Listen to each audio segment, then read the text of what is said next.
definitely going live for the first time in 2024. It's a warning. Sunday live chat, the first year. Yes, it is. And welcoming CYBERAKTIF. Happy New Year, all you Mr. Wilhelm Schroeder and Mr. Rhys Fulber. Welcome, Bill. Rhys, where the hell are you guys? Somewhere in the far north of Canada, North Vancouver. It's like North Vancouver, Canada? Yes. I'm in Twin Peaks. What? Yeah. Where's that? I'm in the equivalent of Twin Peaks. Is that in California or where is it? No, I'm in BC. You're in BC too? Yeah, I'm in BC. Oh, I feel left out. Bill, you look wonderful. What the hell? What are you taking these days? The same thing I said to Al Jorgensen. It's like steroids. I don't know.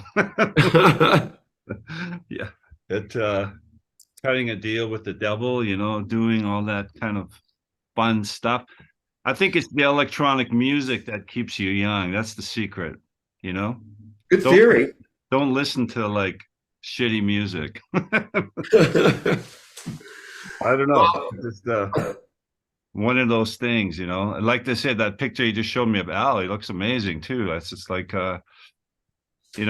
They say the year of the dragon is for courage, flexibility, and growth. And I certainly feel it going on in my world and especially around me. And thanks to you guys, I feel pretty damn excited. And a lot of unification going on with the whole CYBERAKTIF vibe going on. So kind of stoked. So yeah, I'm looking forward to it too. How long has it been? 31 years?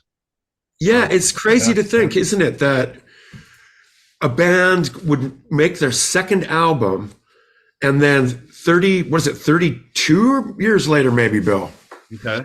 Maybe even 33 or 34. What? We released it in 1990. 90. It was before. So we're talking 34 years ago, we released our first album, and now we're releasing our second album 34 years later. And that to me is just, it's damn cool.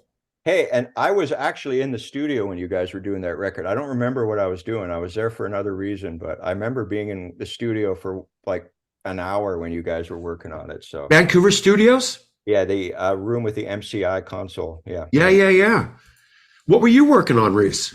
I don't know. I can't remember. But I was at the studio. I was maybe it was Will, I think, with Chris. I can't remember. But I was at the studio for some reason. And then I came in the room where you guys were. And but I can't remember why I was there. But I was there. I was like paying for something. I remember I had money here. I can't remember. But I remember you were at the console mixing Cyber. Yeah, it was about 19. Yeah. Yeah. Well, actually, if it wasn't it could have been late 1989, December going on into January. It's crazy to think that that's how long ago it is, but it is. And then you guys have been so active lately, and with Frontline Assembly, with your tour with Gary Newman and stuff like that, you guys have been. How many shows you do on the first leg with Gary and Ministry?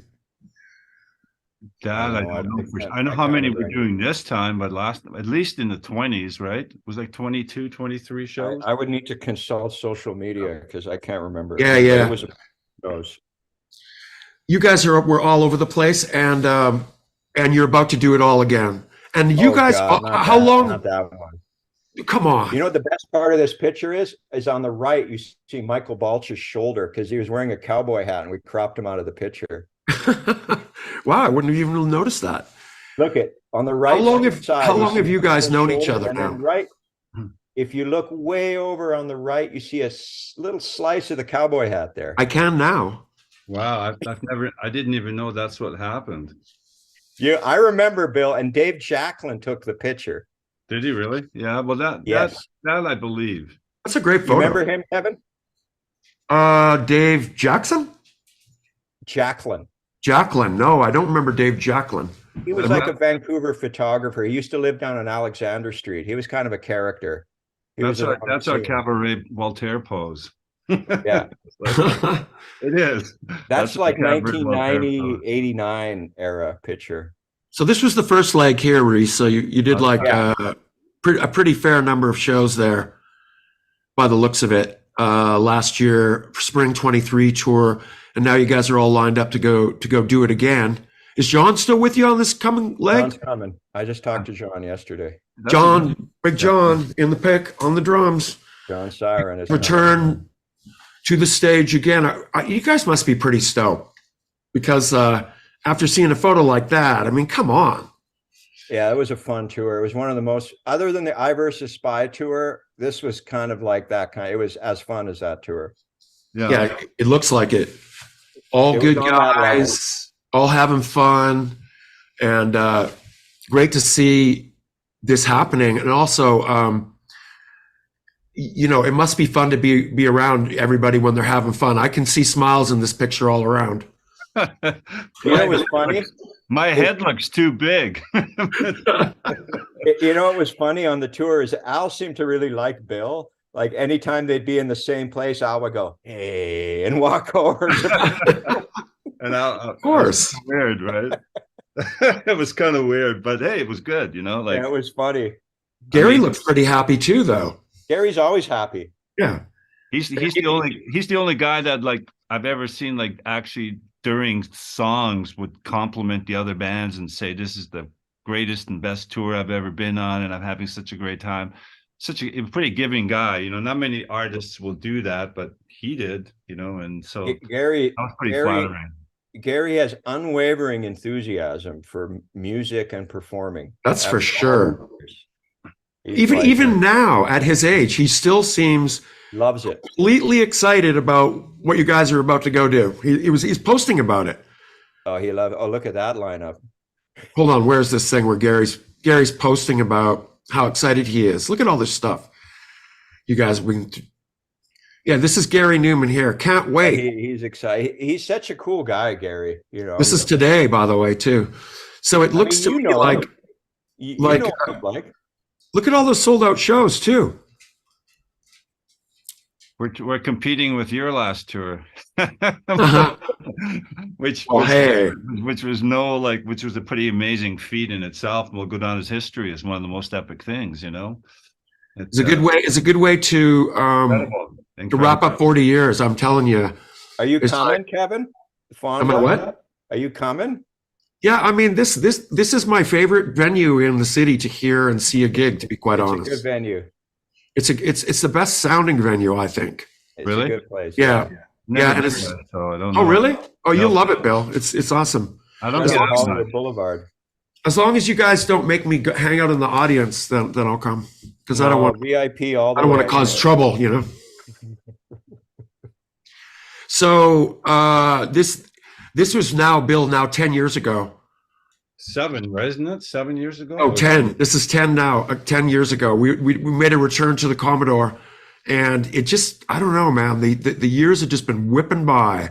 Oh, and you guys now have like what, 650 albums? Yeah, something like that. I think you have more albums than we do. You're solo. I think you caught up, Kevin. Yeah. We've all got a lot of albums. I mean, you know, and is that Jared? And we got a lot of things. Bill, did you sign some boots here? I did. That was in Denver. That's Jared, isn't it? Yeah. The picture. Oh yeah. Yeah, no. I can imagine that you guys, I don't know, it's a long tour. So how are you guys getting psyched up to do 40? Is it something like 40 shows, right? 36 shows.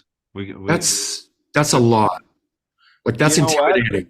When you're on for 40 minutes, it whips by. So it's easier then. It's easier to do a tour where you don't have to do the full meal deal, and you pull in and have fun and do 8 songs or something? Yeah, look, when we're on, most people are just showing up, having a beer in the lobby, and they come on for the last song. And then they're like, "Oh shit, I didn't know these guys were on." It's like, and we're already in bed, you know, like it's It goes by really fast. It's not nearly as much of a grind when you don't have to carry the whole show every night. So Look at that. It starts at the Warfield. That's a great place to start. yeah, that's neighborhood. we played with you guys there, remember? Yep. And that's where Alex works or did, right? Yeah, no, Scully's still there. Scully's going to be there. Scully, you're on the chat. I'm sure you're going to chime in here and say you're probably going to be working that show. Scully's going to put you guys through a hard time, my prediction. I mean, a good time. But look yeah, at this. you know, when you're the opener and like the way we have it, it's a huge difference than from playing a full set and 2 encores. I mean, For sure. Gary Newman only does an hour as well, right? So the whole thing is really well paced, so people aren't like, you know, going to get bored or be there for too long. It was really well thought out and paced like last time, and I think most people really enjoyed the way it went. Yeah, pressure's on Al. Yeah, So Al's look at that. machine. The Roseland, Showbox, Commodore, all sold out. You guys are going back up to Calgary and Edmonton. It seems like, you know, we played at that place, Midway Music Hall. I'm pretty sure, maybe even both of those. But yeah, great crowds up there, man. I was so happy. We hadn't been there in so many years. Have you guys played Calgary and Edmonton in a while? 90s. in the 90s, yeah. In the 90s, yeah. It was 88 for us since the last time we were there. Crazy. You guys are at the Aragon Ballroom in Chicago. That's going to be massive. You got a sold out show at History. That's where we played. Also, MTELUS in Montreal. This was one of my favorite shows of the entire last tour for Skinny Puppy. So be prepared for that venue. Kills it. And by the way, butter chicken. Which one? In Montreal, the MTELUS. Oh, right. Yeah, I don't know. It's a beautiful theater. Uh-huh. And Trey would be certain to point out right now that right next door, right outside the door, is butter chicken poutine. Okay. So just remember that. That's not the Metropolis redone, is it? It's what? I don't know. Is it possibly? It seemed like more of an old theater, Rhys. Well, we played the place we played on I Versus Spy. That was that Metropolis, right? Yeah, I think it was a different venue. I'm pretty sure this one's bigger. This is like a 2,000 plus venue. This MTELUS. It's big. Butter chicken poutine. Butter chicken poutine. Put that on the list. Put that. Jason Novak, if you're watching, put it on your list. That day, that's where you send out for your day food. Butter chicken poutine, right next door. Terminal 5 in New York. I can't say I know that venue, but I'm sure that's probably a pretty decent sized venue. Yeah, it is. It's pretty big. Which one? Terminal 5. And where's that? It's in New York City. I know the one in Chicago is like a 4,000 or 5,000 seater. That's a big one. Big room. Wow. A lot of great venues on here. What's that? A lot of great venues on here. It looks like you guys, you're going to be well taken care of, because what's great about a lot of these venues is the way they take care of you. These venues, a lot of great people and a lot of great backstage setups, and it just looks like it's going to be a gas. What's this here? I see Las Vegas, Nevada, the theater at Virgin Hotels. I thought you guys were playing Sick New World. Are you doing both? We are. I guess we're doing both. Yeah, we're doing both. Yeah. Holy hoop and Hannah. I'm going to open a tab at a casino so I can keep it open until I get back. But like you just mentioned, Kevin, it's a big point. When a band rolls into town and you roll up to the venue and you go backstage and there's coffee and there's a chair and what they're doing. It makes a big difference than the old days where you roll up and it's just a graffiti-filled room with a couch somebody just pissed on, and you're just and you're looking for a place to sit, and there's no water, and so true, man. And the Live Nations venues, they actually just spoil you. I mean, they're pretty. It's like a hotel. So, yeah. All that helps with putting on, playing a lot of shows and doing your best every night, because you feel like you're in the zone, you feel treated well, you want to perform, rather than just going through the motions. So I think all those things add a lot to the criteria of doing these kind of tours. And this isn't all the shows. Like, it doesn't even list on here the LA show, at No, 'cause the those are Gary's. That's a separate thing. with separate Gary shows. And so there's more than just that's listed on here. Yes. I don't actually have the poster for, but yeah, you guys are playing at the Fonda. You're playing Sick New World, which I'm We sure you guys are going to have a actually- blast. On this tour, we're not playing in Mississippi, unfortunately. We're Yeah. playing New Orleans on our own, and then we play Elysium and Austin on our own. And you And know, then we join in Houston, I guess. I wish we were playing Mississippi because I've never been there before, but they only wanted 2 bands on the bill for some reason. So yeah, the casino have this law there, right? Only 2 bands. Only so- 2 bands. That's so weird. we God, get I to don't go think to we've Birmingham. ever played Mississippi. Have you guys ever played Mississippi before? We haven't played We've been- Mississippi or Alabama. We've been down Yeah. there before. Like I don't think we played there, but we drove through. But you Look know at this, though. the other great thing about a tour like this is like, you know, I'm a fan, so like I'll be sitting backstage with Rhys, and all of a sudden, you know, Gary Newman comes on. And, Yeah. and Yeah. I'm like, oh fuck! So I run outside and upside stage and listen to the song, and it's so different when you really like the artists that you're with and you like the music and you grew up with it. So it makes it kind of an event. Like it felt like an event every night doing that, you know. Every time metal starts up, I get excited.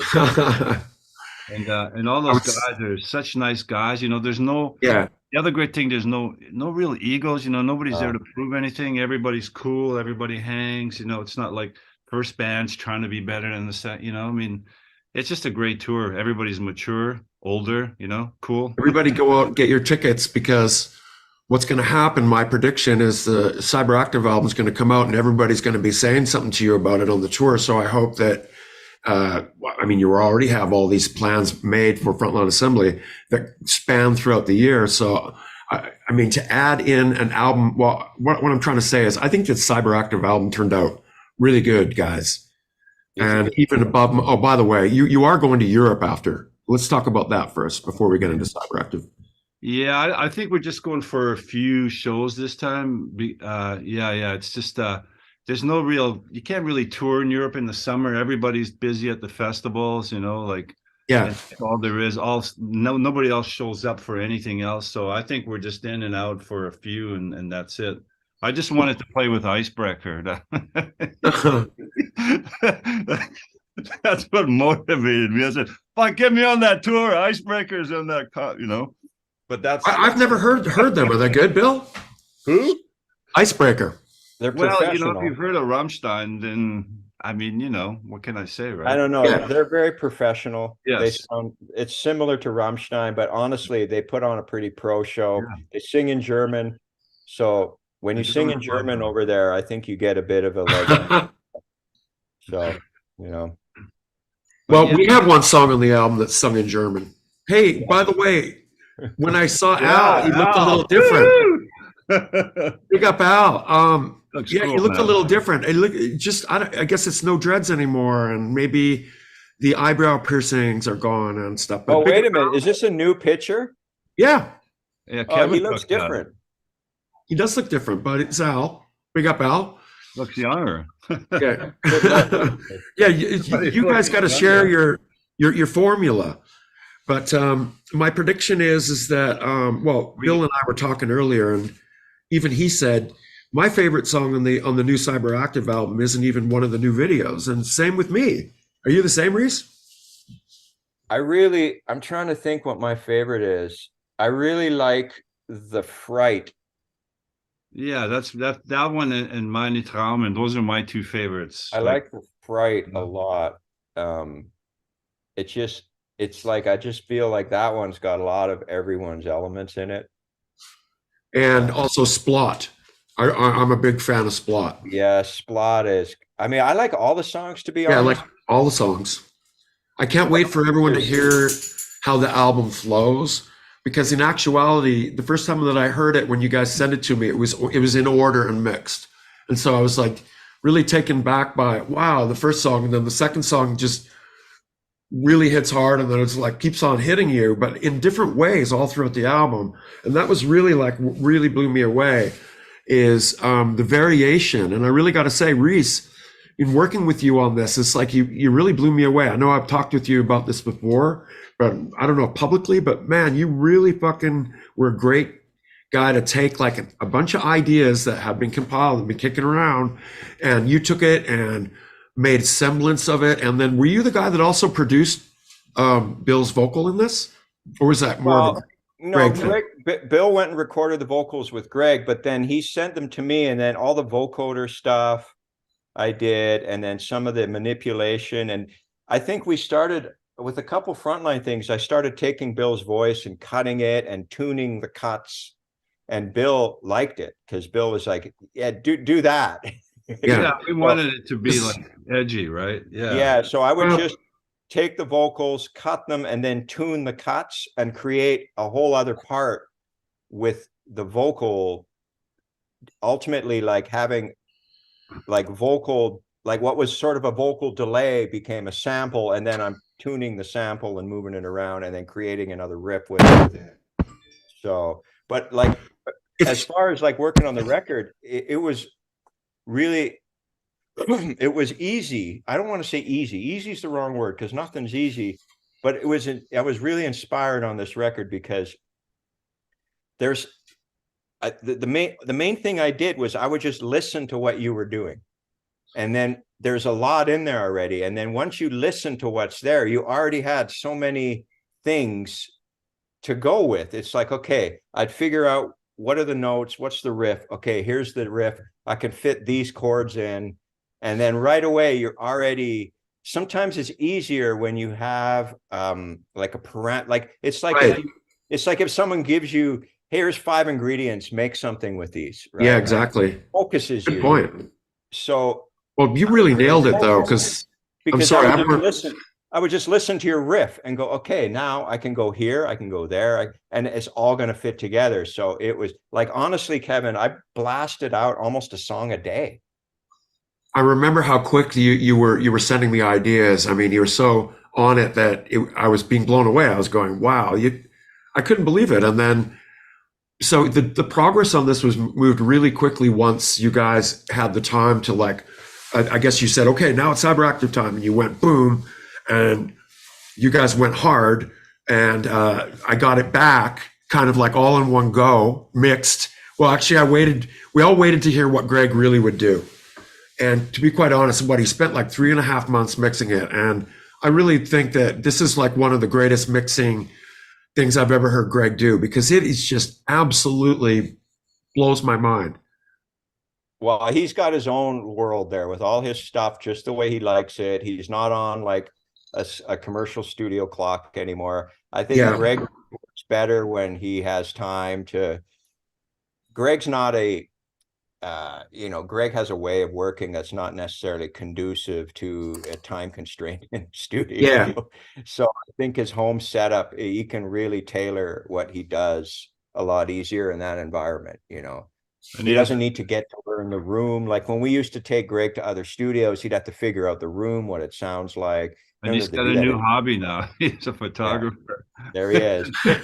Man. There's Greg in his element up in the Kootenays up there, Well, he's wearing a Saputo hat. Did you notice that? Saputo is a Canadian company that makes cheese. But Greg, like you would never guess that this humble, mild-mannered guy was the guy that's like working with you guys and for years. Like, oh shit! Look at that. Where's that? That's Greg at the mixing console. Yeah, but where is that? Is that Little Mountain? I don't know. That's Greg's back in time in Greg's world. Rhys, is this where you work? That's where he lives, right, Rhys? That's on Garth's property. Is that? That's just behind me. That's where the bands stay, right? No. This is just an empty. Oh, I know. It's totally darn. gutted. I don't know what they're doing with it. I thought you were going to say this is the studio where you guys did it. That looks like that. I wish that was my house, studio. Right? I wish it was. It's just an empty. Look at that DAT machine in the background. Remember those? That was everything. Greg is a legend. You just have to. I mean, come on. To anybody that should know, it's like, is that Mushroom? No. Look at that back there. I see a tape machine, but it's a DAP machine. I'm not going to say. The wall stuff behind looks familiar. This stuff back here, Yeah, I was wondering. I don't know. No, but I mean, I only did one record at Mushroom with Greg. So Greg has been around a long time. that's live sound. Yeah, Greg was, I met Greg in Images in Vogue, and that's when we started working with Greg. So that's going back to like early 80, 81, 82. He's been around that long. But yeah, he's taking photographs and does all sorts of stuff. I saw the Vivisect show at the New York Theater with Greg doing the surround sound, and that was awesome. Yeah, just to think about what Greg was doing, surround sound ideas and stuff like that. That was an awesome But show. you know what's amazing is that I guess Greg came around when we first started working on CyberAktiv, and we were working on Nothing Stays, and we wanted to do a different mix for that song. And Greg came in, and that was the first time that you guys had ever worked with him. And from that point on, I think you guys have obviously worked with him ever since, and for good reason. The guy's absolutely stupendous. And what's amazing now, though, is how quickly you guys took ideas, worked with them. Bill, I don't know how you so quickly came up with working out the vocal lines. How do you guys do that? Do you have a plan when you do that? Or Bill, do you have a good idea about what you want to hear on it, and you just go for it, or do you just experiment? What happens? How do you do it? I don't know. I think it's a lot of drugs and coffee and late night and alcohol and just complete over the top behavior. You know what, Kevin? We were just inspired. It's like, I think he's kidding. I think he's kidding. Yeah. No, it's really like, it's just the music, right? The music talks to you. Like anytime like I hear anything that I'm like, it either inspires you and it makes you want to get up and go to the studio and write something, but I think with this, it's kind of more like, it's just think of our history over the last 35, 40 years from both bands and everything we've done. And from this to that, I think it all encapsulates all the feelings and all the, everything. And even, like it was complicated getting this together in the last few years because you guys were busy and we're busy, and like to actually have a little bit of time to make it happen and then get a label that wanted to do it. Yeah, I mean, it took a lot of elements, and so I'm still kind of amazed it all came together, but it did. And I think all that influenced, the music. I would just sit here and the music would just sort of dictate the thoughts that would come to mind. And I think it kind of all worked out in a really nice way, I don't know. I just have to say that you don't need to see the chorus. When I first heard it, I literally said to myself, holy shit, I've never heard you sing like that before.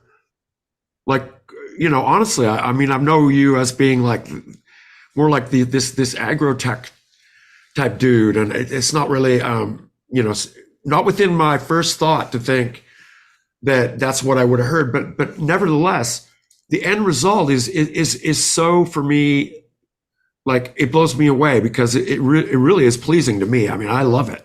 I think like it's an absolute, as the Year of the Dragon said, growth and achievement and step forward. Absolute, like kudos to you, Bill, for taking the steps to make a step forward like this, because it just was completely unexpected. And all throughout the album, I'm hearing this.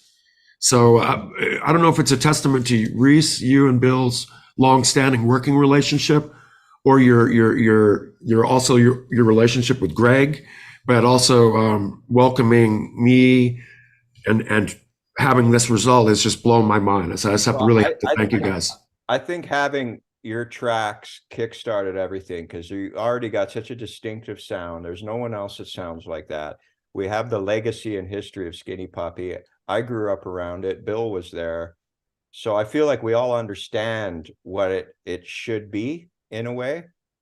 And I think that just really kickstarted it. When you have a really good foundation of a project, it's really important. And one thing I'll say is, since I've actually recorded some of Bill's vocals the last few years, Bill's super prepared. I've worked with a lot of singers and bands, There's guys that come to the studio with nothing, and you're like dicking around for all day. Bill comes with everything written down. He knows what he's going to do.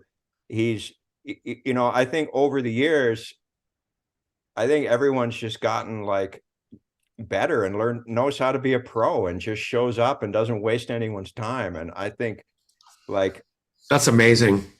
yeah, Bill shows up like prepared. He's got lyrics. He knows what he wants to do. You don't have to search for anything. And it's just a question of putting down all his ideas, maybe fine tuning a couple things.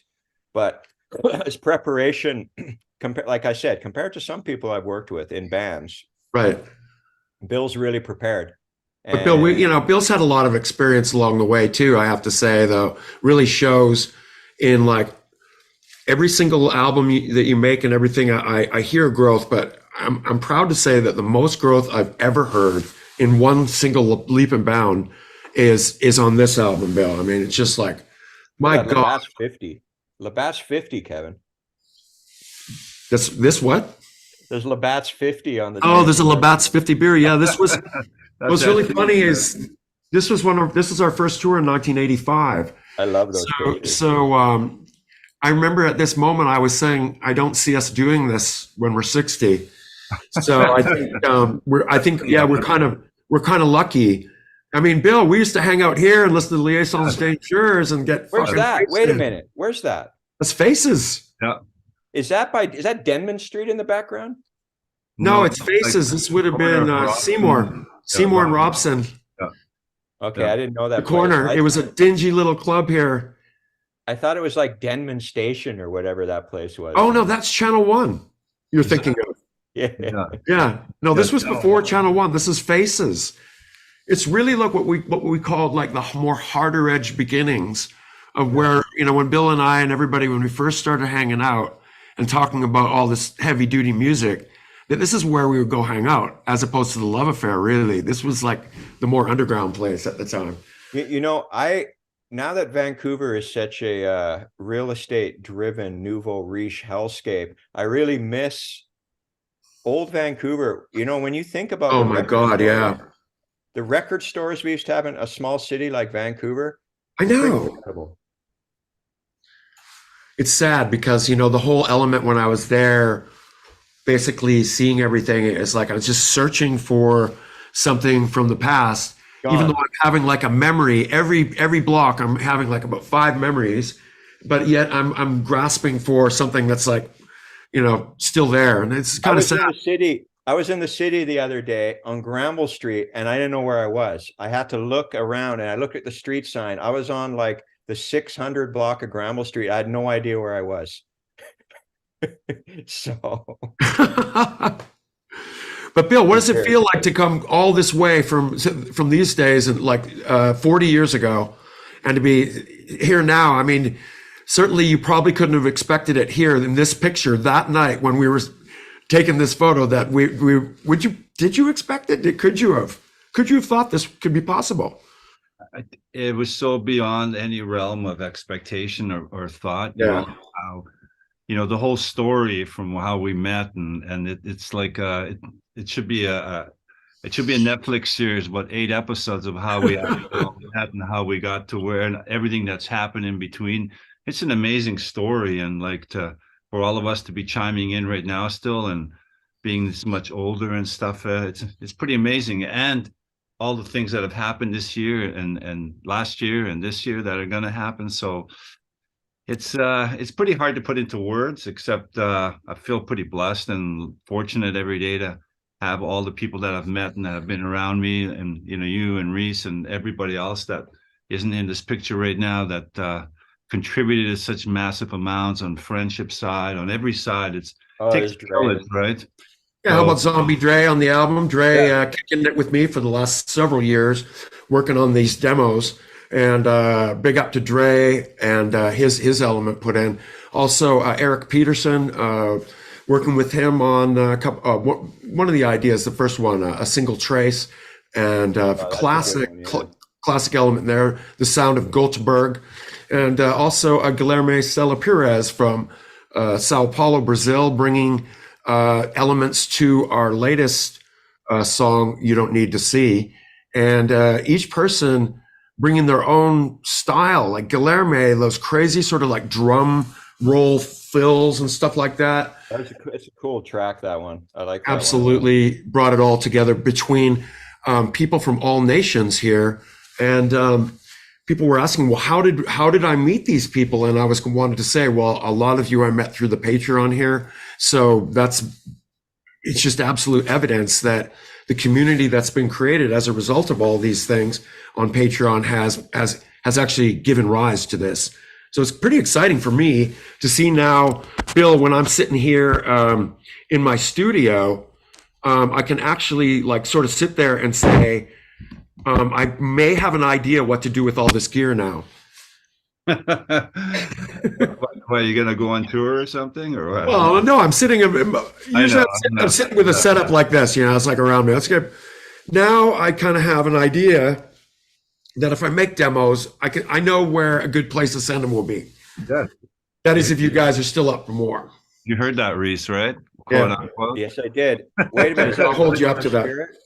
Yeah, I got my new Kumar Spirit here. I've been borrowing Josh Hawley's Erica Synth's Percons, which I'm in love with. Of course, I got the Hydra and a bunch of other stuff there. But yeah, the Kumar arrived. Bill, I'm thinking about you. And it looks like, yeah, this thing, right? Like it's like it's Italian Moog. It's much like yours. I know, that's what I was thinking. I was like, what is that? Like, is it it's just a rebuilt one? It's not like it's like a rebuild original? Brand new by the company. They're only making 100. And they added MIDI into it, and basically it's just a CV to gate converter inside. How did you get that? Believe it or not, there's if you want one, I believe you can still get it. They're really? A little pricey, but for how much? $4,000. Whoa, well that's pretty pricey, right? If you think about it, Bob Moog designed this. It was a collaboration with him and Kumar. And if you ask me, this one is a way more experimental mini Moog. It's anyways. So now it has a new home. It'll be in the home of CyberAktif and things to come for us. And Bill, I wish you still had yours, but I know where it lives. And basically, maybe Josh Hawley will be into letting us borrow it or use it if we want to. That would be nice. Honestly, if you buy vintage synths on that level, they're about that price anyway. At least this time you get a brand new one. So if you want to go buy, Did that synthesizer come with the North American power outlet, or is it because you? Yes, it did. Yeah, it did. That's pretty good, right? Yep. Rhys, what the hell are you working on these days there to get the results up in your studio? You're producing a lot of bands and they sound great, but what is your main tool? What's your main DAW? I use Ableton more. Ever since Pro Tools became subscription, it's kind of annoyed me. Yeah. It's funny. I saw you in your studio using Ableton, and I loved the way you have it set up. Was like super different than how I see other people having it set up. And I don't know if that's a template that you have or what, but I noticed it made it one hell of a lot of sense. And you showed me how simple it was to just take like literally like a 16th or a quarter note or whatever and just move it like, and I'm talking audio, move it like it was MIDI, move it like it's MIDI files, just like boom, boom, boom, boom, boom. I'm like, wait, so maybe we need to get, are you going to be back down in California, or what's your plan? Yeah, I'm down there at least every month. So I'll be down at the end of the month at the latest, maybe even sooner. So I'll come by. Once the reason I initially liked Ableton was because the session screen reminded me of C-Lab Creator. So that's what got my attention. Now, I hardly ever use that screen unless I'm playing live, but it just planted the seeds to get me interested because I loved the old software I used on the old Frontline records. But you can't really work that way to finish a record. You have to kind of go into arrange mode. But once I got, like, Ableton is one of those programs where it sort of is not fun to learn.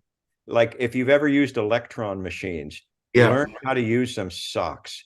But once you get it, it's really cool. And so Ableton's a little bit the same because the initial learning curve is a bit of a drag, but then once you're there, it's worth it. Because I have like an Octatrack, and that learning how to use that thing was just like the worst. But then That's once you great to get hear in, that you've stuck with that Ableton setup, because I was pretty blown away by it. yeah, and I don't know. I just got to a spot where there's a couple things in Ableton I still don't like that Pro Tools does a little better. Pro Tools is still set up a little more like a console with the buses and the way the group functions work, and the way audio is handled in Pro Tools. I still think some of the cyber stuff I might have done in Pro Tools, but then if I want to be creative, Ableton's the place to be. If I want to be like technical, if I want to record a rock band, I'm going to do it in Pro Tools. But if I want to be creative, Ableton is the place to be creative. And, I have my Max for Live stuff I use as well. So there's always like, it's sort of like a DAW modular type environment. And I don't know, I just really like it. It's just, there's certain things you have to like be careful of, like the audio warping sometimes is annoying, but then sometimes it's great. You just have to, there's ways to harness what it does well and then work around what it doesn't. So again, some of the vocoder work you did with Bill on this, and some of the work in that realm is unbelievable. That's all Ableton. That's with it's all in Ableton. That's incredible. Well, we shouldn't give that away. We should say no. It's all ancient hardware. It's a EMS vocoder 2000. I mean, yeah, you could say that, or the Bode, or one of the. Yeah, it's a Bode. Yeah, exactly. That $20,000 vocoder. Yeah. Actually, Daniel Miller lent me the Autobahn vocoder he bought a few years ago. Oh no, yeah, that would be it. I believe that. I believe that. He has the Autobahn vocoder. So that is actually true then? All I know is Daniel Miller has Kraftwerk's custom built vocoder. It was up for sale and he bought it. And actually, if anyone should own it, that is a small list of people. And it's better he owns it than one of these collectors that just hoard all this tasty gear that never gets heard, So. Well, I got to say, guys, like the end result is CYBERAKTIF eNdgame, and working again with our team, Alan Yeager and Simon Paul on the graphics, and coming, plenty of variations coming through. I know in the end, it's what I like about it is what it represents. And Alan Yeager, big up to you. Alan's just such a excited guy that when he gets into something and he gets behind it, he is just so, that's it. That's what you're going to do. And then working in conjunction with Simon Paul, together you come up with something that is kind of like us with the music, you guys. I really don't think that one of us alone would ever do what we do without the other. And I think the teamwork, again, that's happening on this album between everybody and the whole imagery and everything is, once again, I got to thank Simon and I got to thank Alan for all the goodness on this, and it's been blowing my mind. I can't believe the videos. I was like, wow, how fortunate. Both videos are amazing, and yeah, the videos came out really good. Normally, even when you try to make things like this happen, even when you on budgets, they never seem to turn out the way you want. But these have completely turned out perfectly. Hello. Speaking of videos, Mr. Cory Gorski. Hello, Cory. Nice to meet you. Nice to meet you. Let me just see if I can open this up here. Of course, my computer's glitching out. Yeah, greetings from Toronto. Hello, Toronto, Canada, another Canadian. And Cory, big up to you for the videos you've been making. I mean, I have to say, I'm pretty blown away. I think we all are. I'm really glad you like it. They're amazing. I mean, they kind of threw me back for a loop when Kevin first sent me the first one, and I was like, really? We actually get to use this? Yeah, me too, though. When you send it to me, I mean, you only sent me one teaser, and then you sent me the final thing, and I was just absolutely just like, oh my God. So how do you get, what's your framework for how you get such great results? And let's put it this way, you're also a very quick worker as well. Yeah, well, I had some time off recently, so I was able to really hammer away at it. But yeah, the first one was a single trace. That was a lot of AI generated imagery that was sort of reprocessed over a CRT television I have. And The second one was a mixture of filming, mostly filming, and then overlays of motion capture, where you could see the hands turning into robots. You could see So amazing. Yeah, well, the technology now is like it's ridiculous what you can do. But the content and the imagery, like that goes along with the lyrics, I wouldn't have changed a thing. I just thought like it just got it to that point that we're like, like we're the visuals and like they just sort of played off each other so well that That's a cool video. that's hard to get with other people and results. But like I was really blown away. Thank you so much. They were great. Yeah, it's my pleasure. I'm glad it worked out. And yeah, Okay. like we were saying, hopefully I can provide something else for you guys in the future. Well, that's just exciting to us basically because I mean, again, I think Cory, we met through Patreon. Yes. Yep. So everybody are meeting through Patreon. And Cory, I've been told by our label Artifact that you're also a musician. A little bit. Yeah, I might dabble, but nothing serious. Just hobbyist type stuff. Do you make videos for a job or is this just a hobby? No, this has always just been a hobby. But at this point, due to some time off work, I'm looking to try and apply myself more and see where it goes, really. It looks I mean, great. nowadays it's really hard to kind of And I make think any sort of living off it. But yeah, like, I mean, hopefully my background is all in multimedia. So hopefully, I can work something out with, future endeavors, but we'll see how it goes. It's always just been a passion. it's like that. This video, like, it's so relevant and it's kind of scary. So relevant. It's kind of scary how like close it is to like 2024, with life and the world and everything. And, I guess it's the crazy reality that we live in now. And I think that video just captures it to every aspect, Absolutely.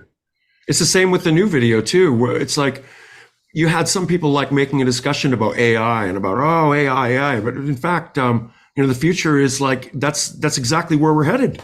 Should we be afraid of AI or should we embrace it? Should we be afraid or should we embrace it? Or is it like, as it kind of depicts in the video, that it will easily overtake us and leave us like trying to catch up with some sort of medications or drugs or some sort of eventual defeat on the organic structure.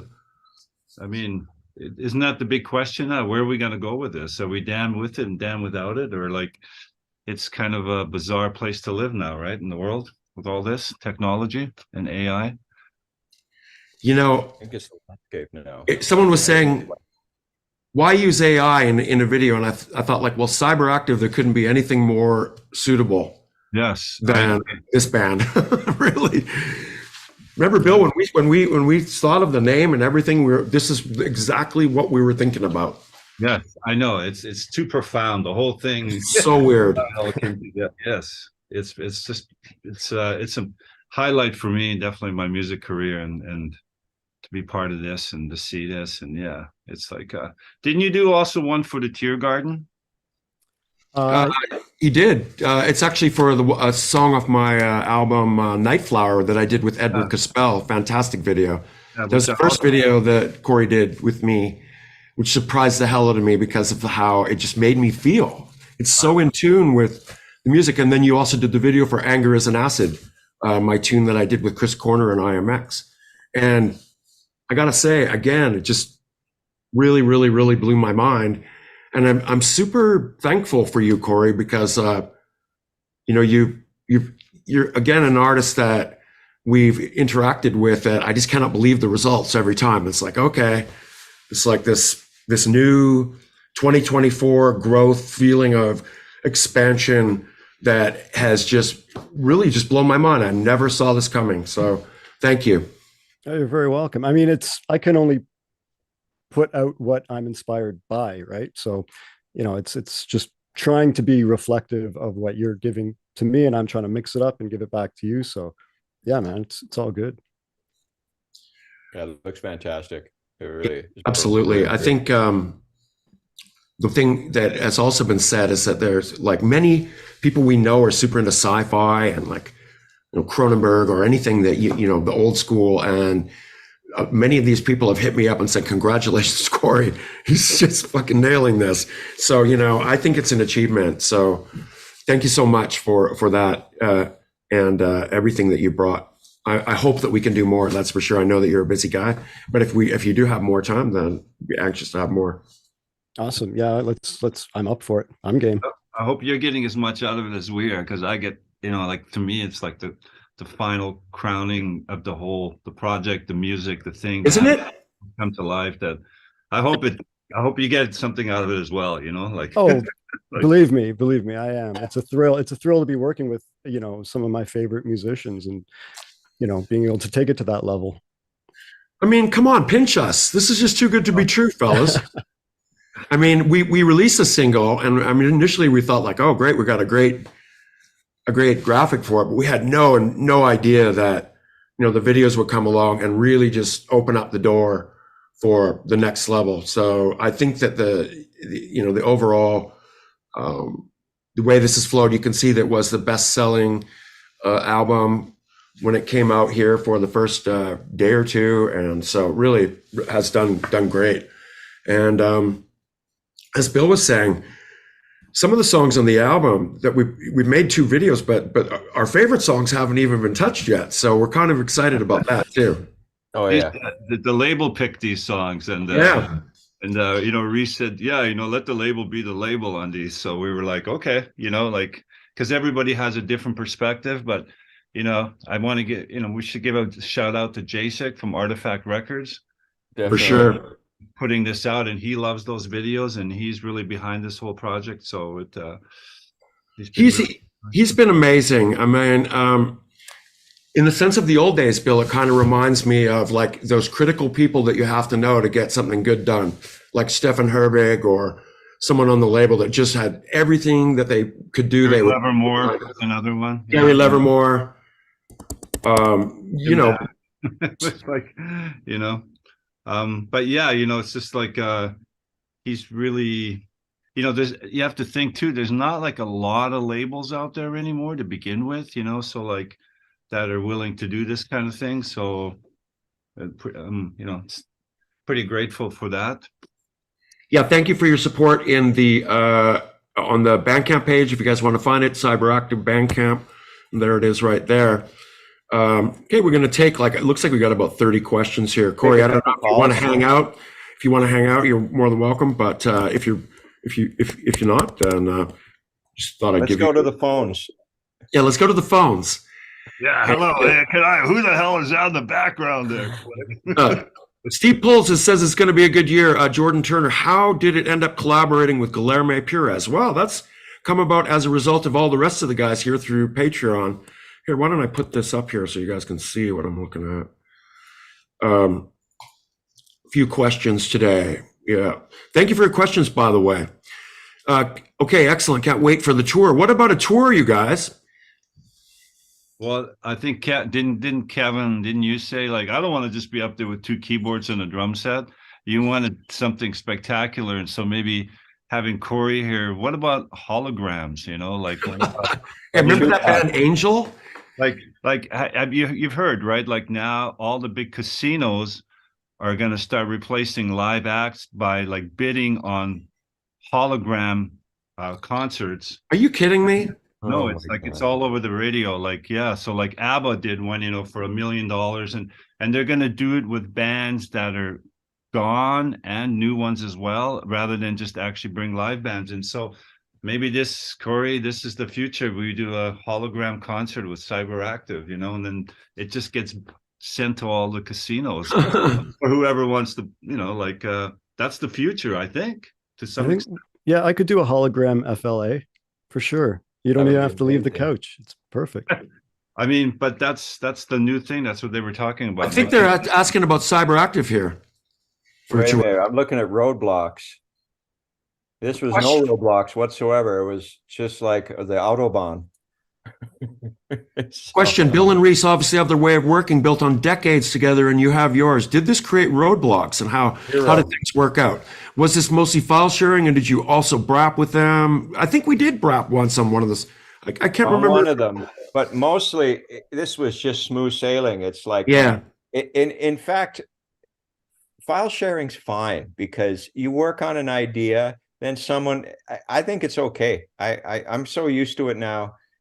In a way, it's better I mean, because I really liked it best this way because the initial bed tracks all came from Kevin's camp, and then you listened to them and I listened to them, and then you did your thing and then I did my thing, and it was a true collaboration. It's better than actually all us sitting there trying to write the same song and the same bass line. I think I feel like you get perfect more scenario. focus. I feel like you get more focus when you're sharing. I preferred it this way because I was listening to songs that I wouldn't write this way. So to me, that was more exciting to be part of that than we all ground it out together. And then, yeah, this was the best way, you know? So, for me, when I sit down and write, it's not like every single day I'll write a song that I would want to send off to people. So what's great is that this gave me a period where I actually was writing for Puppy, and I just was writing anyways. And I like these songs, and I'm so glad that they found a home that it went to a level like where this went. So in some ways, it has taken it to a place that I could never have expected. And I'm so glad to be doing it with all you guys. It just is blowing my mind. Well, I think we also understand, I just think it's the legacy and the history of all kind of coming from that same circle. So we kind of get it. I don't know. There's you get it. There's nothing to learn. You already kind of know. I mean, like Bill used to be in the band. I used to live next door. I mean, we just kind of know, you know. Hey, we've all grown up with that kind of. I mean, Bill, you're the Lord of all this. I want to do a show where we just talk about the walk-in music for the last Skinny Puppy tour. All that walk-in music was DJ'd by Bill and Debbie in 1983. Yeah, I mean, I was crazy sitting down, and I looked at Carol Ann and I went, "Hey, it's Liaisons. Hey, hey, it's Throbbing Gristle." I'm like, I know this. I was like, my tape. It was just like, I have a uh, Bill Leeb mixtape that you made for me when I was 15, and I have it in my LA storage, and I gotta bust it out. After hearing that story, love you. playing it before the show, I gotta find it. Here it is here. The 22nd of June, 1983. This is what we were playing for your walk-in music there, folks. There was one other tape too that Bill and Debbie made that we were also playing. But Bill, it was like, one thing I realized is that I could hear it still and still be inspired. It just was blowing my mind. So I kind of called Bill the godfather of it all, because if you hadn't introduced that page change to us, it would never have happened. I'll guarantee you that. Yeah, I agree with you. I missed that jean jacket in that picture. I remember the jean jacket. Yes, I mean, or like it's either that or the sweater. I always The have industrial cardigan. Yeah, you know, it's I find something to wear, and then I wear it till it literally Oh, falls. this one, yeah, I remember this one. Hey, Rhys, this is at Channel 1 down on Denman. Okay. First visit That of might Edward be- Caspell. Was that 84 or 85? 85, I'm going to say. Is that Late what 85. didn't Debbie play with him one concert there? Like the Yeah, she did. The legendary Debbie Jones here, spinning the other side of the tape. Bill, this is me and you totally bracked out. Look at that. That is amazing. That's in the West End. We're looking. Where are the lines? You're like, isn't there any more lines down there? Is that You know what's funny? Is that this picture is in the exact spot where I set up the recorder when we first started Skinny Puppy. This was the exact spot. This is at That's that in the place West in End, Barclay. right? Yeah, this is on Barclay Street with Gary Smith in the apartment with all these guys. Is that Rob The original Geary? gang. Yep. Is that Rob Geary? Yep. Yep. It is. Rob Geary, Gary Smith, There's Gary. Look at Gary. Pat, Carol Ann. I think, Bill, you're probably in this picture here. You look like Rutger Hauer. Look at that. Total Rutger. I think that's what we used to amazing. call you. And this was at the time when Bill was about to change all our minds, right there. We're like listening to, Duran Duran and shit. And Bill's like, wait, you haven't heard Throbbing Gristle. SPK, you know? It was pretty legendary, Bill. So I'm going to say you're the definite godfather of all this. And now, to see where this has gone, it must be blowing your mind. Well, I mean, if you think of like, I mean, I don't want to, but yeah, I mean, if you look at the whole EBM industrial music world and stuff, and how many bands, that Skinny Puppy have influenced in all those festivals in Europe. And I mean, it's countless, like the legacies, the blood veins that have run into all these artists. It's like it's pretty, it's But you know what's weird is that I listened last night just by chance. I had listened to the videos, and somehow I guess Skinny Puppy, The Weapon, Illicit came up, and I listened to it, and I thought, like, I mean, I don't mean to sound bad or anything, but it just wasn't hitting me with the same impact. It didn't have the same amount of levels and the same amount of something. I thought the video was great and everything was great, but it just wasn't hitting me on the same level. So I really think that surprised me as well. Well, I think when you do a new thing with people too, you get an extra, it's a little more fresh just because of that other element. And I think that's what we had with this project. It made everything a little fresher, because even just bringing in this arrangement of people, it just added an extra element of excitement that, obviously worked out really well, inspired everybody. What about you, Cory? What did you think when we first said, hey, you want to make a video? I was pretty thrilled. I mean, it's not every day you get legendary synth pioneer Kevin Key asking you to make a video. I was Hey, really we owe you 25. Going up to 30. Thanks for the compliment. What is the reality of making holograms and stuff? Is that like expensive, a lot of work? Is that time consuming? Holograms I haven't actually looked into. That I'm honestly not too sure. That'll be the next level, Bill. I mean, but so are you ever going to want to play Nothing Stays Live, Kevin? Because well, hey, let's that's something to talk about, because you know what was miraculous, Bill? I'll tell you what was miraculous. What's that? We did play it live, but you called. Yeah, you guys have. And you're like, over the past year, Bill, I did something that I thought like I had my fingers crossed, and that was checking to see what the masters of CYBERAKTIF and how they held up since 1990. And I was happy to find out that all the songs that we did, we are able to access the parts for to be able to perform those songs live. So we have no limitation. We can do any song you want. Are we going to get the tape? Are we going to fly in Blixer for the one song then? That's like, right, Rhys? We got to fly in Blixer. Yeah, definitely get Blixer over for that, for sure. Okay, so one thing about some new blood is that I heard about that we're going to announce here right now is kind of exciting, is that there's no more Tim Skold in Frontline Assembly, but we have the legendarios Matthew Setzer joining the Matthew. Are you there? Oh, he is there. Okay, got to join some stuff here. Oh, here we go. Montana. Ladies and gentlemen, Matthew Setzer joining in. Where are you at, Matthew? Montana? Oh, up in Montana, coming back to He's up LA in Montana. I don't see any horns on the wall. I don't know what's going on. Yeah, whatever. Is Sturgis in Montana? No, right? Next door, it's in North Dakota, I think. Yeah, I like Montana. It was cool. We had a great show there. Really? Where'd you play? Pub station. Oh, that's right. You played in Billings. Yeah, Rhys, you and I talked about that a couple days ago. I mean, guys, nobody plays here. So, like, if a band comes to this godless state, everyone is going to go. So, everyone was there having a good time. Yeah, there was a lot of energy, right? It was a lot of headbangers there. I had to call my brother and be like, dude, did you see this concert that's playing in Billings? Like, shit like that never happened when we were living there. Like, oh my God. You know what? As we went on first, and as soon as we hit the stage, the energy was there from that crowd. And it didn't let up the whole night. I believe you, man. I remember shows and like, yeah, you're gonna get hurt, man. It's like a bunch of angry. Awesome. Yeah. So are you the same guy that was at our show in Europe in the summer? Do you remember?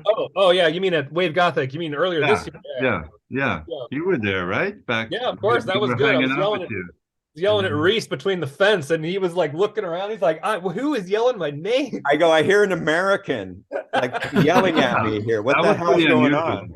Yeah, you hear American English, and it's like. And I like how the security guy just figured you must be somebody and just let you in. Dude, that was such a German experience. That guy, he came over and like looked at me and didn't say anything. He just stared at me and then followed me backstage, and he didn't say anything at all ever. I was like, well, he saw you talking to us all, then he's just like, oh, okay, cool. Oh my God, that was funny. I mean, there's kind of a look in Germany, you know, the techno look, you know, the Oh God, they have like the totally void inside. Something's going on over there, man. Good But show. that's That was a great show, man. It was nice seeing some friends over there. it's kind of exciting though, Matthew, to make the announcement that you're about to go on a mega tour with these guys after just doing 41 shows with you myself. I was trying to tell them that they should be damn excited. You're a good guy to tour with. Thank you, Kevin. I appreciate that. Yeah, put in a good word for me. No, absolutely great guy. You guys will love touring with Matthew. I can assure you of that. And just don't miss the bus, Matthew. Impose a 50. Yeah. No paddling. Yeah, no paddling. Yeah. No paddling. But how you feeling about coming up and doing like 40 more shows pretty soon here by the looks of it? It's really nice to have something on the horizon. Like, man, last year I had a good year. I'm up for this Grammy right now, which is totally insane. And then going on this big tour of the front line, it's like crazy, man. Yeah. Will you be going to Europe too? Will he be going to Europe too, Bill? I'm not sure what's happening yet, because so far Sabine only has one show there, right? Yeah.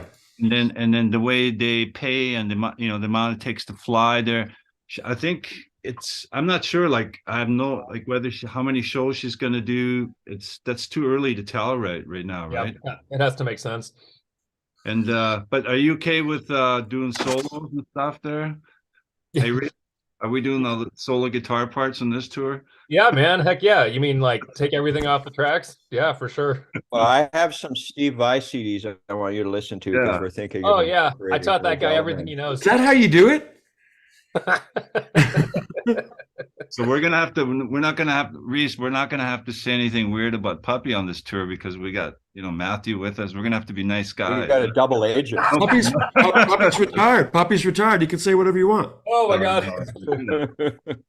I mean, there's nothing negative. We're all happy campers, So how do you feel like? Is it kind of bizarre jumping from that stage onto this one? But I guess we're sort of 6 degrees of separation, because I do No less than that. Yeah, less. Yeah. We're like one, Bill. We're like one. Okay. But yeah, we're pretty excited to have you come along with us. And Great, man. Jason's really excited too. Yeah, I'm jazzed. And like I've been learning about the crew that's coming out with us. I just think, and like John, I love John. So Jason's rad. Like it's Jason and John, you guys are going to have so much fun. It'd be the best trouble. yeah. And then in the hallway, like, oh fuck, there's Al. Or, oh fuck, there's Gary Newman. Oh fuck, Yeah, right. It's pretty cool. It's like, Woo! apart from the Puppy thing, this will be the next best thing, or just as in its own way. I'm jazzed, man. I'm super excited. I love having like a project coming down the line, So Have you had a chance? I'm excited. Have you had a chance, Matthew, to hear the CyberAktif stuff? Not much. I saw the video you guys posted, and I haven't listened to all of it yet. That's all there is the videos. That's all it is. Okay, yeah. So that's all. I have heard the stuff. It's awesome. So this is Cory here, Cory Gorski, and he made the videos. Yo, man, it's nice to meet you. Nice to meet you. Yeah, I don't think I've met you in person. It's nice to meet you in cyberspace. Yeah, that's what we're all doing here today. And as always, we're including the comments of people on Patreon, so everyone's involved.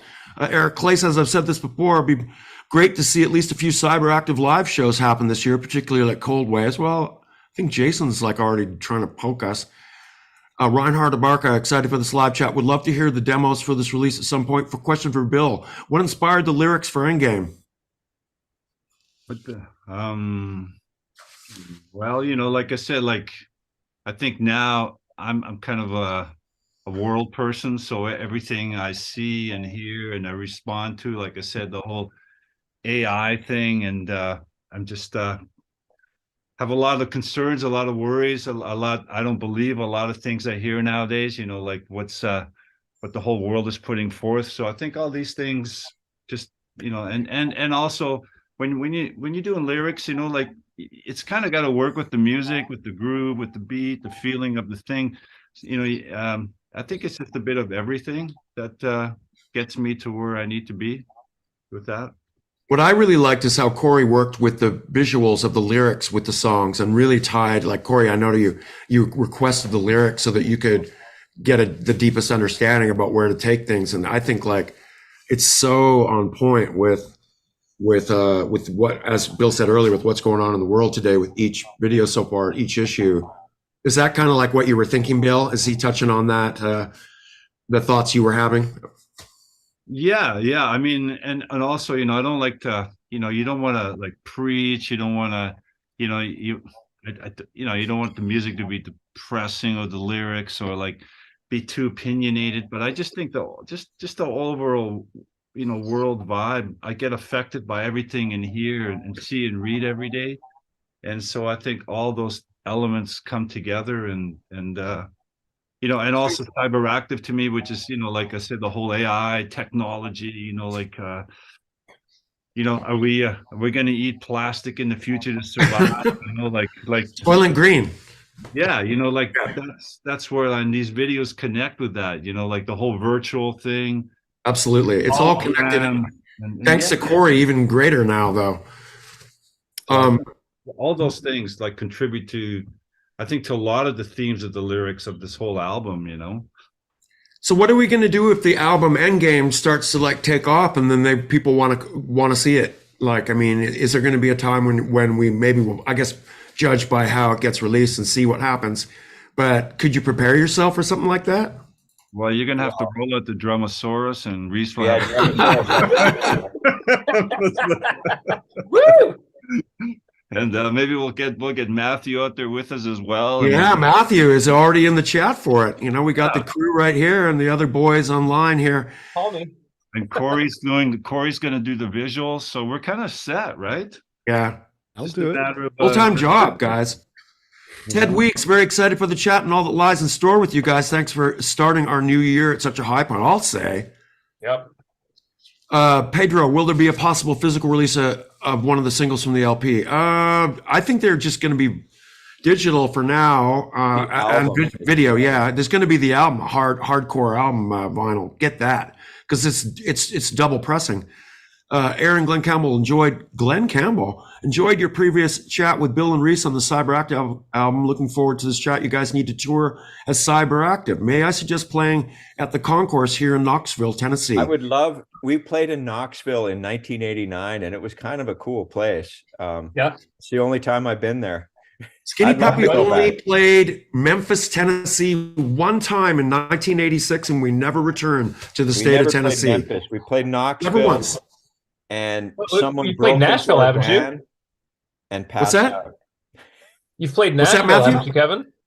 Haven't you played No, we've Nashville? never played Nashville. Really? I'm pretty sure. Wow. 'cause I mean, if we played- did, then I apologize, Nashville. Okay. Wow. Pretty sure we didn't. Wow. Matthew, did we? You would know. You were on the tour if we did. I played there with Ogre on the Ogre project, but I think I just crossed the wires. I was like, oh man, I've played in Nashville, and it had to be with you guys, but I think that was an Ogre tour. So yeah, big up to you guys in Tennessee. Bring CYBERAKTIF there. You guys realize that it's up to you out there in the audience that brings people to your city. Just tell your local promoters and just harp at them. Harp at your DJs. Harp at your people in the clubs. Bobby Bailey, my 3 favorite and most influential artists, industrial music geek overload. Thank you. Hey, Happy New Year to everyone here. Are there any eNdgame remixes in the works? You guys haven't even heard the main mixes yet. Wait till you hear them. Electro Spaghetti. Question for Bill and Rhys. Any chance we'll get to hear Stupidity featuring Al Jorgensen live on the upcoming tour? I would say that's extremely unlikely. Why? You know what? I like this. I think it's a great track, actually. But Al would have to but I don't think Al's gonna. Al's already got this. He does Ricky's Hand. I don't think he's gonna come and do that track. Well, maybe he will if we start putting the feelers out there. That's a good question though. Like I wonder. I just no, that's not gonna happen. Right? It's going to be hard to logistically make that happen. Yeah. Bill, that too. how did you get a date in Pioneer Town? That's my old hood, and also send me on an address to my face for you and yeah, I think the Pioneer Town question is pretty funny, Bill. Pioneer Town, have you ever been there? No, I've never even heard of it. Where's Really? that? Oh, it's Oh, gonna, you oh, guys it's will awesome. love it. It's awesome. Yeah, You guys will love it. Oh It's yeah. like playing in a country and western village that's literally a village. Is it like Yeah. Kettleman City? It's like in the middle of the upper desert, and so You know basically Kettleman there's just City on the sand. 5? It's Man, like a wait little- till you go there. You will be shocked. Well, I love those kind of places. So Now, the last time Gary played there, he had them play outside.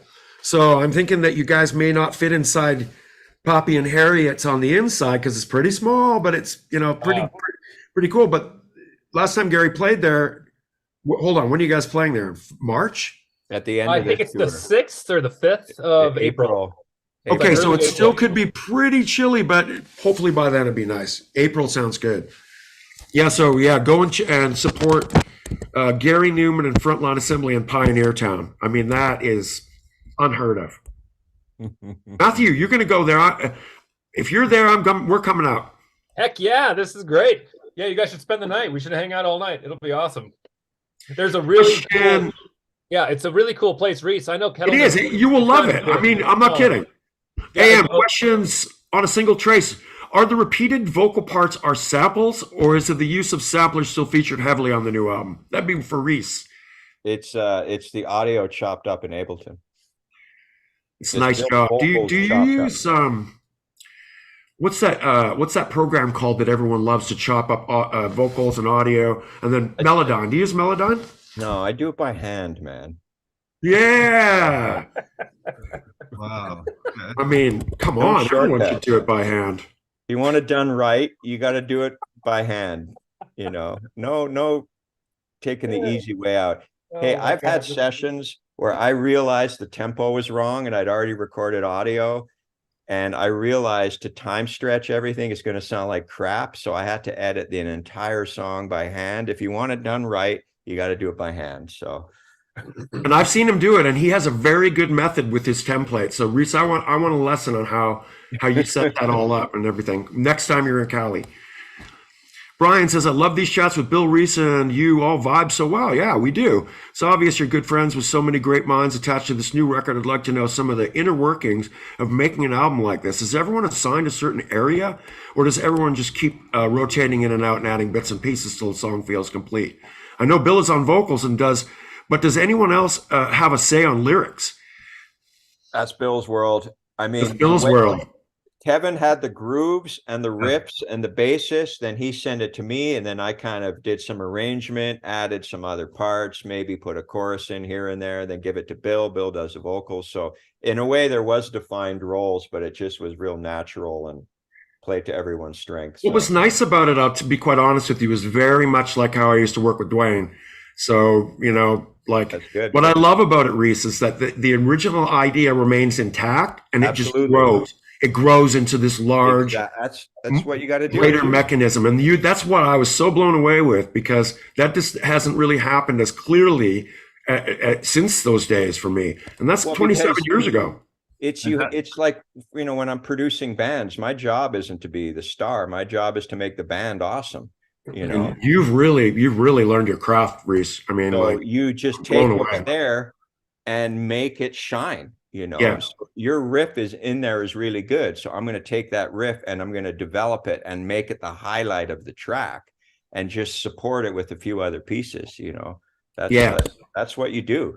It's all about listening to what other people are doing. And I find a lot of people, a lot of modern music and a lot of people, they're not listening to other people as much. They're just doing whatever they're doing. And it's like, you know, if like you play jazz or you had any kind of training, it's all about listening to what other people are playing, you know. And I think that's sliding out of music a little bit with the way technology is and everything now, is people aren't listening to each other as much. Yeah. And that also applies to the way Cory made the videos too, how he's listening and then responding. Exactly. So I'm pretty blown away by that. Where did Matthew go? Is he gone? Oh, there he is. Oh, it's there. Question for everyone: What is the latest gear acquisition? Well, you know what mine is. I got the Percons and the Crumar. Anybody else want to add some new gear? I just A Crumar. rotate what I have. I wouldn't have got that new gear if it wasn't good. Yeah. What about you, Cory? What's the new gear to edit on? What the hell do Um, you start editing on something like? What's your platform? I've just been editing with like Filmora by Wondershare. It's not even like anything special, but it gets the job done. It's like a DAW, the equivalent to a DAW, I should say. It's just another tool in the arsenal to Is that One Mac you or know how to PC? use. PC. It's PC. Yeah, I haven't even heard of that program. I don't know either. No, it's not even that it's not even that popular, but That's even it's what I can better. afford right now. But that's even better when you take like this kind of gear not everyone is using. I have to say that's one thing I thought was cool about Daniel Meyer is he had some PC with like some ProSonus whatever program. I'm like, what the hell is that? Yeah, I And know. he made it work. You That's know, what I love makes it that. great. Yep, and I he's love good. that. And he's good. Yep. What about you, Bill? Do you need any particular piece of equipment to feel good in the studio? Just some coffee and I've seen Bill's writing Actually, station. like I've seen his writing station. yeah, just like good headphones and a good mic and actually just a good environment and like with Greg, I've done so much with Greg and Greg has such a great ear that like anything that's kind of questionable for tuning and stuff, he'll and even when you do a great job, Greg doesn't say, oh, that's great, Bill. He'll just, okay, let's go to the next part. So you always feel very inadequate with him. But at the end you get the result you want, and I think that's another great sign of a good producer or recording guy who can do that with you. So like to me that's the secret weapon. I've done some with Rhys as well, and but a majority I've done with Greg, and he's the master at that, right? Oh yeah. And you know what I love on this album about Greg is that when he forwarded it to me, he was already sending me compliments. He was saying, well, you guys have really made a good one here. Wait till you hear this. He goes, this is one. Greg doesn't usually do that. No, he doesn't. It's rare. But this time he did. And I was thinking, okay, let's see what he's talking about. And so I'm just saying, wait, everybody, for the full album, full meal deal, because it's going to surprise. Yeah. You know what? For the Cyber record, I was using a keyboard I've never used on anything before, a Yamaha CS15. Oh, wow. Which is sort of like a preset where it's got the presets and stuff. Yeah. And someone left it at my dad's studio years ago, and I had it like spruced up a little bit. Yeah. And I used it. I've never used it before, but it's on the Cyber record. It does these high pitch kind of lead lines, but I've never used it before. I just pulled it out and it fit really well on a couple of the songs. But most of the stuff I do on the Omega 8, the Studio Electronics synth. Oh, how about that? The Omega 8 hasn't been brought up. That's my main. That's your main synth? I don't think you have that down here in California, did you? It's actually in El Segundo right now getting modded with some op amps and some feedback and what? And stuff. Yeah. By Studio Electronics guys? Yeah, Greg St. Regis in El Segundo. Oh, that's killer. So you see, that's my main machine. I love their gear. I love their gear. But yeah, on Cyber, you always have. The only thing that was different was that weird old Yamaha, and it's not really like, it's almost like those keyboards OMD used to use at the beginning, like a Cory micro preset. It's sort of in that generation, but it sounds surprisingly good. Like it still has that Yamaha CS voice. Well, Edwards always used this a CS15 as well. It has a sequencer on it, right? No, this is a CS15. It looks like almost like an organ, like a preset. Oh wow! It's not maybe like it's a CS10. I'm trying to remember what it's called. So hey, Kevin. Yes. I got a question for you. Apart from Gear Talk, you're like, what do you think about? Should we sell the CD on our tour? Let's talk about that later. I mean, absolutely, but we'll figure it out. I mean, yeah, no, CS15D. This is it. CS15D. Brutus Jones says, "I hope you will put Blix on the next recording." Oh, okay. Look at that thing. Good. Yeah, I mean, that's it. Looks like it. Hold on. Let's talk at the same time. Rhys, show it. Talk. Speak. That's what I was using. Wow. That definitely looks like an organ. But you can put it in manual mode, and it's got a real simple synth voice, but it sounds really good. actually. It was just a free synth I found somewhere. I'm convinced that anything made by Yamaha is good. It sounded really Some good, way. so I used it on Cyber. No Blixa. We haven't heard from Blixa in a while. Have you guys heard from Blixa? No? No. Blixa. Blixa's barefoot wearing a suit in Berlin right now. Yeah, absolutely. Big up to Blixa. Andrew, congrats on the new album. Loving the singles and can't wait to hear it all. The artwork is beautiful. What is or there a significance of the stylized N in the title and track names? Oh, just Stylizing. what? It's That's- stylizing. You came up Yeah. with it, right, Kevin? Yeah, that was your Yeah. content. It's kind of secret. Yeah. If you want to know the thing, there's something in there to be about toppling nations and toppling a nation and a nation that needs to be toppled.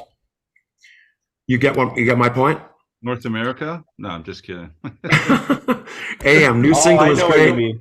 I I just can- got it. I can hear just got the it. yeah. Thank you. I can hear the Ultravox bit around 327 and love it. Oh, Ultravox. We used to love I those. love Ultravox. I know you do too, but I love Yeah. Ultravox. Yeah, the new single, Thank You, Gordon, is so good. I can't wait for the album and possible shows. Do you have a favorite piece of gear or something you use? Well, we've been talking about that already. I think my favorite piece of gear is the collective of all these people, if you can call that gear. Paula Ballard, love the new single and excited for the album and hopefully a tour. That would be awesome. Looking forward to seeing Frontline Assembly with Gary Newman in April as well. Really enjoying these live chats. Okay, thank you. Joey Galvin, Happy New Year. Kevin, Rhys, Bill, and crew, I hope it's off to a great start for all three of you. What a great way to start things off with the new CYBERAKTIF album for us fans. I know Kevin has a lot of excitement with Greg really being involved with this project. What do each of you think sets him apart from the other engineers you work with? He's just very meticulous in every aspect. And he won't let anything just go until he's completely happy with it, no matter if there's a time constraint or budget, whatever, unless he feels like it's as good as he can get it, he won't let it go. And that goes for everything he does in his mixes, his sound, his experience, and his whole concept. And he's very musical. He's also a really good drummer. And so he's got, he's so well-rounded in every aspect of that. He's pretty irreplaceable in as far as that goes. I would say Greg had a lot to do with those Fear Factory records too.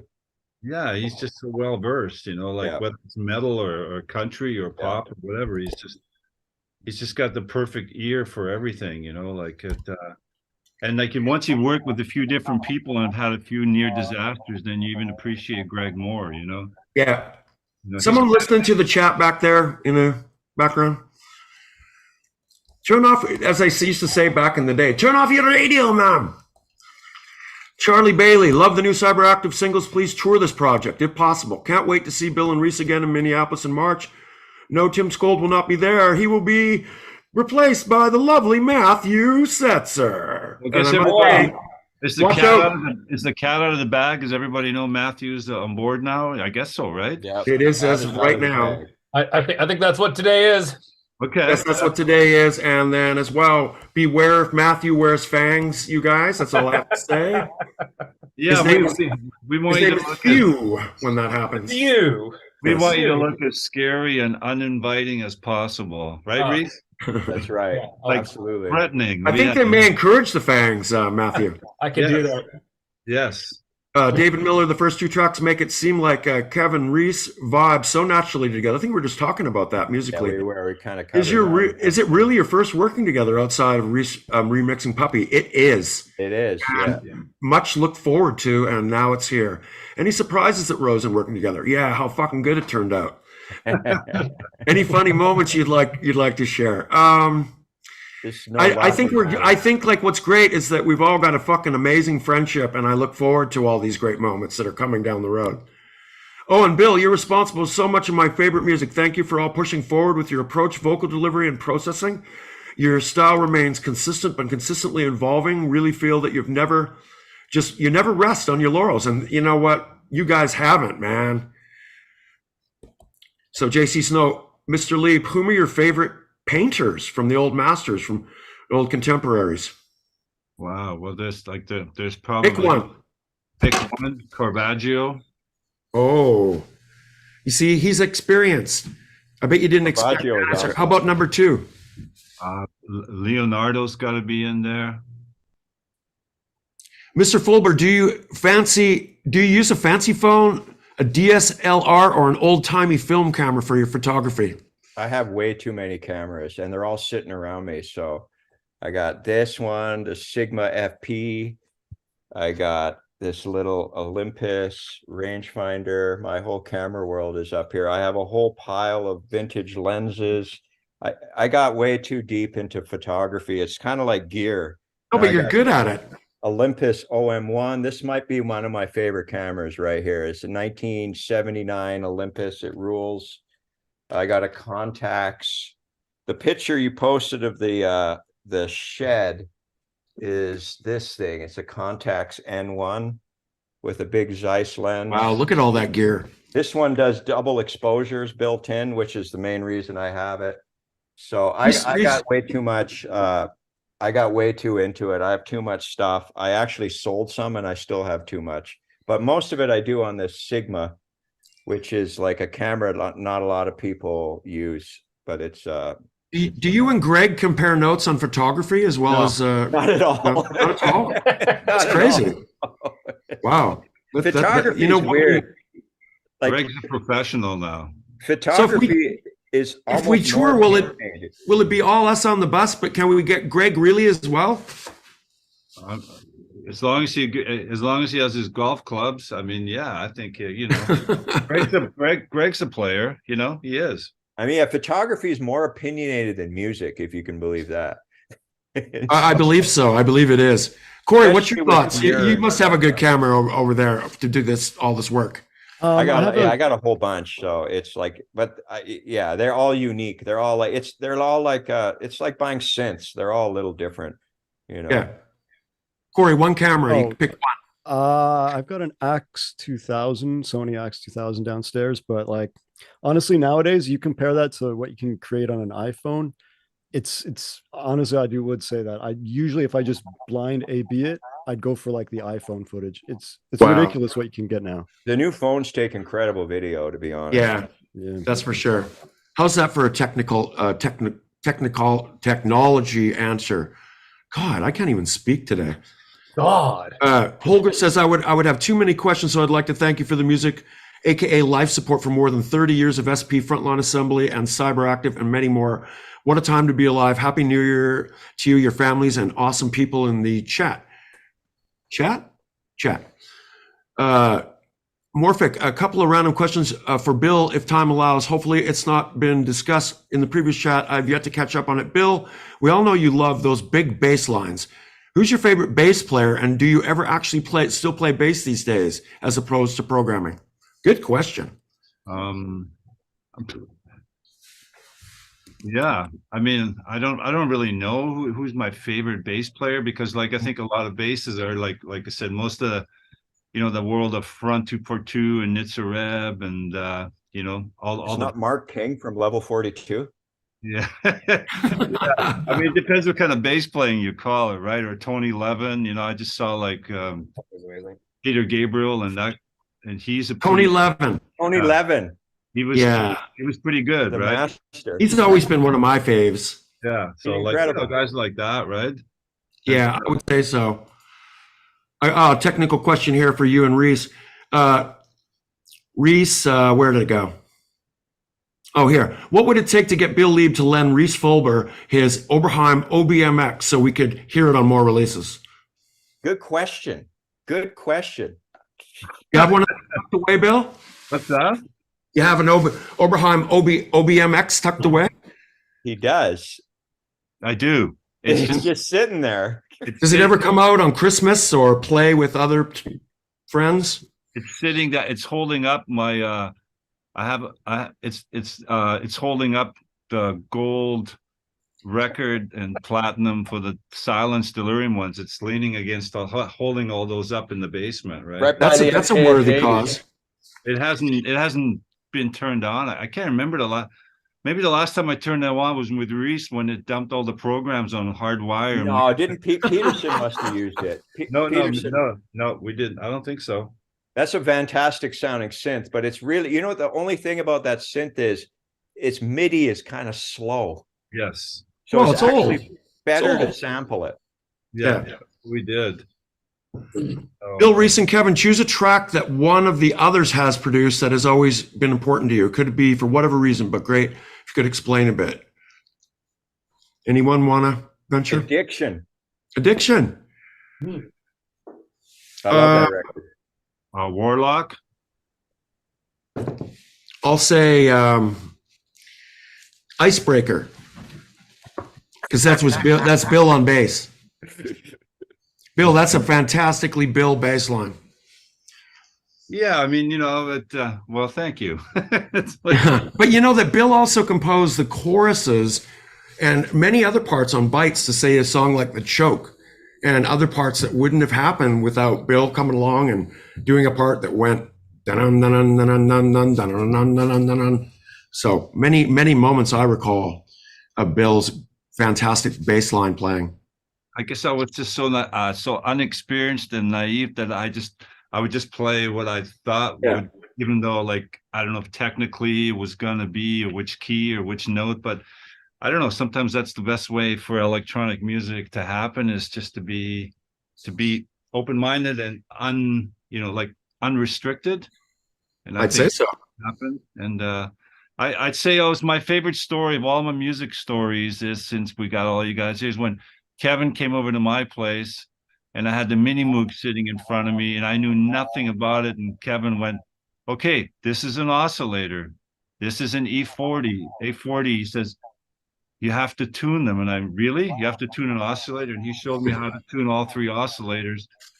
And that was my first time of really having experience with a synth. And as archaic as it sounds, that was the most important thing I could have ever It was done. awesome though. You couldn't get Bill off that synth. He was just boom ba dum ba dum bum bum ba da bum bum. I'd be like, just keep doing that, keep doing that. And so many songs came up that way. You should never have sold that synth though. Yeah, if somebody ever says, do you have any regrets in life? That's probably be the only one. Because as Josh Hawley would say, it is probably the nicest Model D Mini Moog that we have ever heard. It's the nicest one I ever heard. And Yeah, it's a good one. I spent It's a real good one. I bought it for $700, and I had to get a loan at the bank because I wasn't, I didn't have any money, so I was paying back $100 a month. So I was proud when I paid it off. Yeah, I know it's a bittersweet story, right? But Well, you can always get it back. I know where it is. yeah. So, well, I don't know if you'll ever depart with it, but I don't think so. Maybe he will though. You never know. I don't think so. no. I don't think so. Fuck Nah, that. maybe That's not. all I can say. Pardon my language. Anyways, we don't want to end on a sad note, do we? Yeah, no. No. Good to see you, Bill, Rhys, and Kevin. Says Aaron, do you envision CyberAktiv as an ongoing project with more albums to come? He's been stuck for 2 years. I'm good with that. Well, I think after the experience of this We gotta last kind of come in close, Mom. Hey, kid. great. So, Hey, Mama. Hey, kid. How are you? Here's my mom. Happy New Year. Hey, Mom. Hey, how are you? Live from Montana. Of course. We're all excited. What Oh, can we Charlie's say? here. Hey, come here, Oh, Charlie. here's Charlie. Happy New Year to you all up there. Happy New Year. God, he's too heavy. These are all Charlie. the shitty You guys say now. y'all in Montana? Here's Okay. Charlie boy. Hey, Charlie. How's it going? Oh, crap. It's a family affair. We're having Paul fun. says, are there more tracks? The original LP was 9 tracks, and the bonus single House of Pain and the CD had 4 other songs. Will there be more? Well, you haven't heard the rest of the album yet, but there's always more where those came from with this crew. Joe Gonzalez, hey, Joe Virus, we want to see you guys live for sure. Okay, let's get What's this up, Joe? happening now. Yeah, what's up, Joe? And you know what? These guys got a pretty busy schedule for at least the next, 6 months? For at least three months for sure, 3.5 months. Yeah. Matt Woodman says a question for Rhys and Bill. Do you guys always start a project with a particular template, i.e. CyberAktiv, FLA, Delirium, Noise Unit? And is there a particular synth that always makes it on a track? The Omega is on almost The Omega. everything we've ever done.